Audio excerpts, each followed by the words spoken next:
जो है वो पहुंच चुके हैं और उनका भव्य स्वागत करने के लिए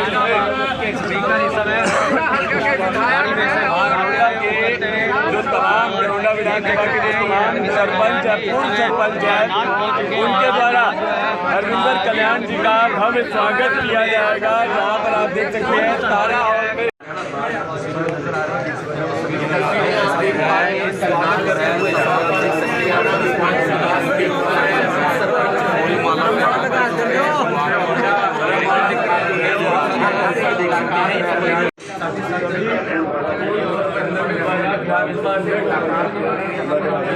हरविंदर कल्याण जी का भव्य स्वागत किया जा रहा है।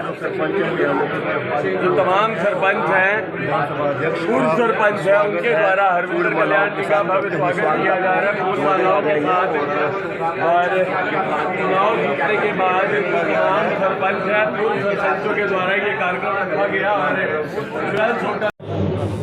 देखिए, राजनीतिक और सामाजिक जीवन में जिस प्रकार का जुड़ाव समय समय पर साथियों से, कार्यकर्ताओं के साथ, सामाजिक लोगों के साथ वो बनता है और ऐसे में वो जुड़ाव एक टीम की तरह आगे बढ़ता है।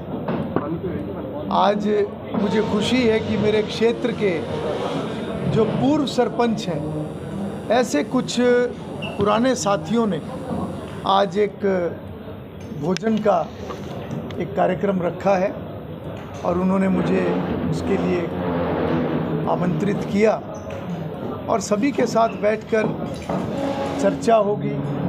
और जब भी साथी मिलते हैं तो निश्चित रूप से हर प्रकार की चर्चा भी होती है और जो हमारे खट्टे मीठे अनुभव हैं वो भी साझा होते हैं। और आखिर में जो हमारा एक लक्ष्य है कि अपने क्षेत्र को हम आगे तरक्की के रास्ते पर लेकर जाएं, तो जब भी हम किसी भी साथियों के ग्रुप में बैठते हैं तो वो चर्चा होती है। पिछले समय में भी जिस प्रकार से हमारे क्षेत्र में काफ़ी विकास कार्य हुए, हर स्तर के विकास कार्य हुए, बड़ी परियोजनाएं भी गरोंडा विधानसभा में आई और बहुत से गांव के अंदर भी ऐसे कार्य जो पिछले वर्षों में हुए हैं। जिस गांव की जैसी ज़रूरत थी, उस गांव की ज़रूरत के हिसाब से हमने वहां पर विकास कार्य करवाए और प्रयास किया कि लोगों को ज़्यादा से ज़्यादा सुविधा हम प्रदान करा सकें।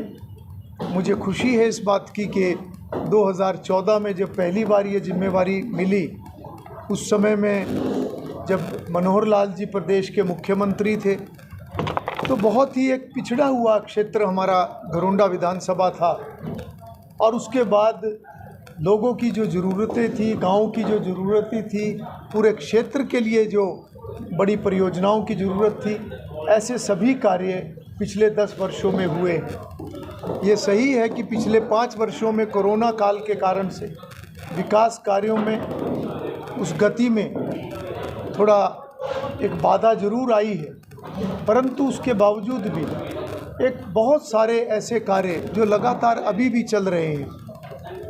2014 में जब मुझे जनप्रतिनिधि के नाते जिम्मेवारी मिली तो मेरे क्षेत्र के लगभग 16-17 गांव ऐसे थे जो 50% से लेकर 80-90% तक बिल्कुल कच्चे थे और जिन गाँव की इस प्रकार की हालत थी तो उसमें अन्य क्या सुविधाएं होगी उसका हम अंदाज़ा लगा सकते हैं। परंतु मुझे इस बात का संतोष है कि हमने योजनाबद्ध तरीके से सभी साथियों ने मिलकर, सभी कार्यकर्ताओं ने मिलकर या समाज की तरफ से भी जब भी कोई किसी प्रकार की डिमांड आई, हमने उसको योजना में डालकर आगे बढ़ाने का काम किया। और आज मैं आभार व्यक्त करता हूँ उस समय के मुख्यमंत्री मनोहर लाल जी का और वर्तमान के मुख्यमंत्री नायब सिंह जी का। जो कार्य हमारे क्षेत्र में हुए, आज भी वो कार्य लगातार हमारे विकास की परियोजनाओं के नाते, अन्य विकास कार्यों के नाते, योजनाओं के नाते, वो सभी कार्य लगातार आगे बढ़ रहे हैं। आज सभी साथी इकट्ठे हुए हैं तो ऐसे सभी साथियों के विचार मैं सुनूंगा और उसमें से भी कोई नया ऐसा सुझाव आएगा तो निश्चित रूप से उसको भी हम जनहित में लागू करने का काम करेंगे।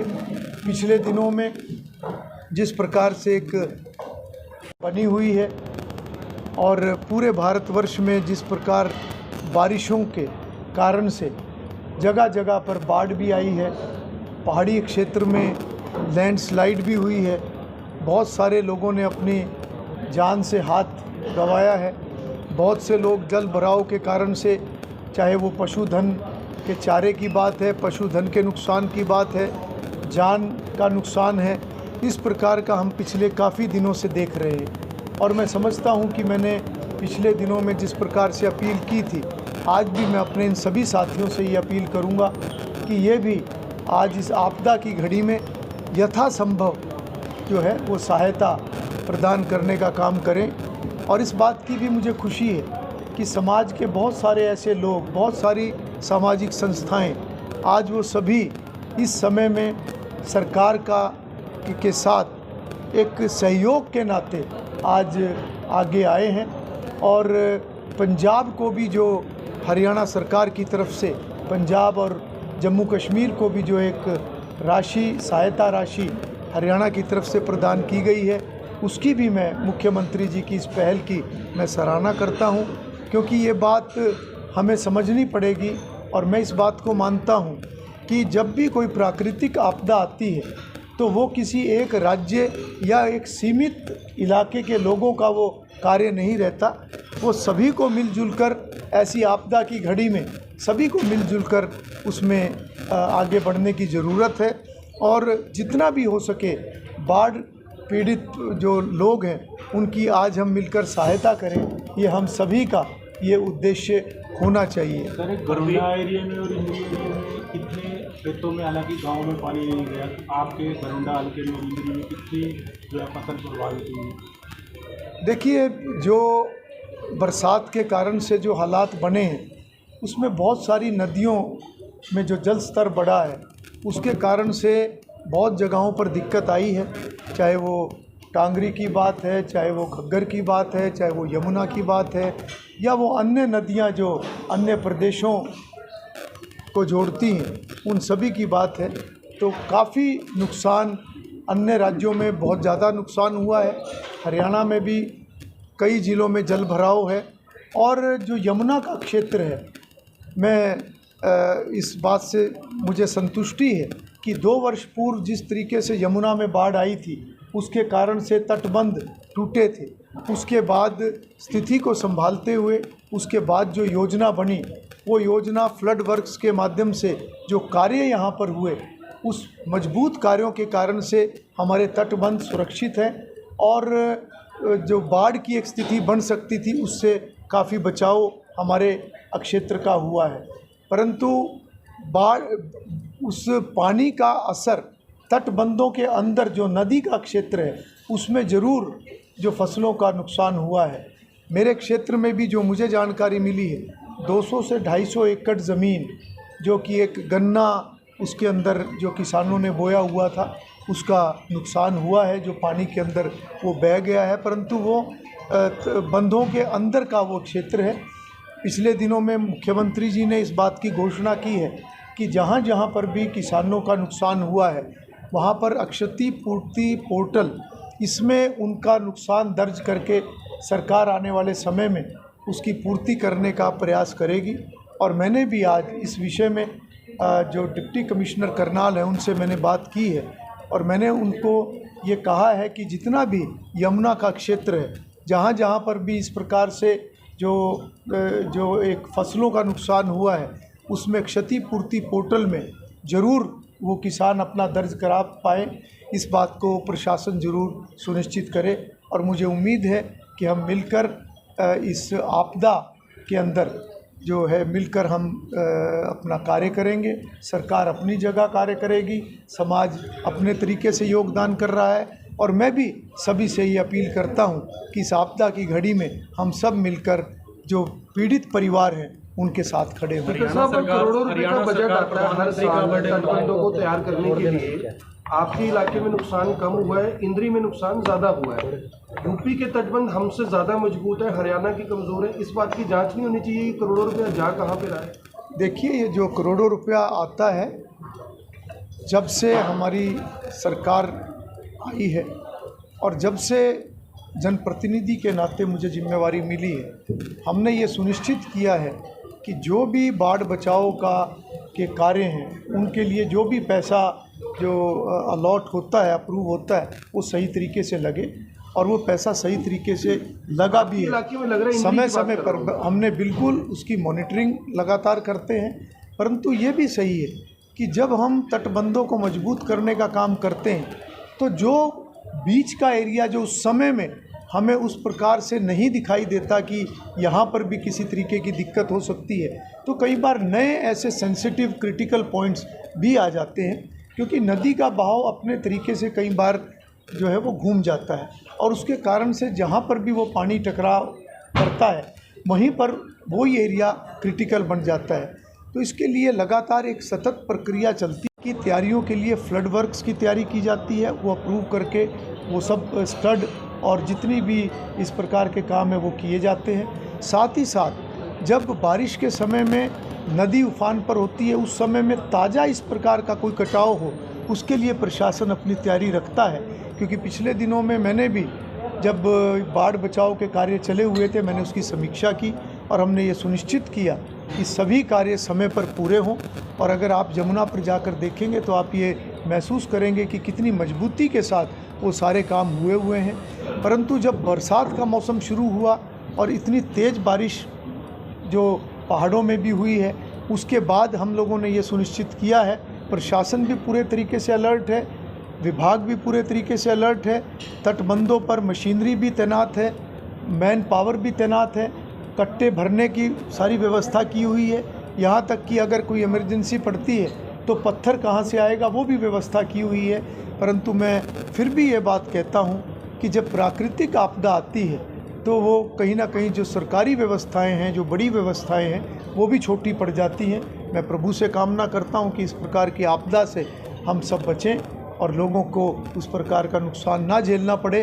परंतु जहाँ तक सरकार और व्यवस्थाओं की बात है, उसमें हम पूरे तरीके से चौकन्ने हैं। हरियाणा प्रधानमंत्री का बर्थडे के लिए पखवाड़ा मनाने जा रही है, इसलिए क्या कुछ तैयारी की जाए? देखिए, वो संगठन की एक अलग योजना होती है और उसमें जो एक सेवा पखवाड़ा जो मनाया जाता है, उसमें अलग अलग तरीके से एक जो भी समाज के सेवा के नाते जो कार्यक्रम चलाए जाते हैं तो वो योजनाबद्ध तरीके से चलाए जाते हैं। क्योंकि माननीय प्रधानमंत्री श्री नरेंद्र मोदी जी, उनका शुरू से एक सोच रही है कि सत्ता यानी सेवा। तो एक जो परिभाषा राजनीति की बदली है, ये माननीय प्रधानमंत्री जी ने बदली है। इसलिए उनके जो जन्मदिन है वो सेवा पखवाड़े के तौर पर उसको मनाया जाता है। और मैं समझता हूँ ये एक सोच का बदलाव है जो जनप्रतिनिधियों से लेकर, अधिकारियों से लेकर नीचे तक ये प्रयास किया जा रहा है कि अगर किसी को किसी प्रकार की कोई जिम्मेवारी मिली है तो वो जिम्मेवारी को लोगों की सेवा के लिए उसको इस्तेमाल करें। तो मैं उसकी पूरी तरीके से सराहना भी करता हूँ, प्रशंसा भी करता हूँ।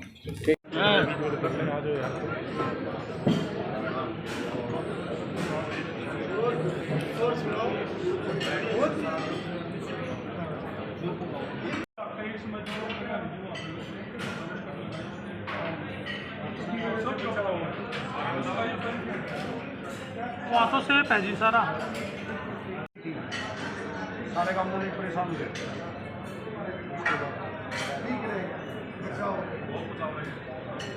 कितना पानी अब छूटता ना, बहुत ज़्यादा पानी।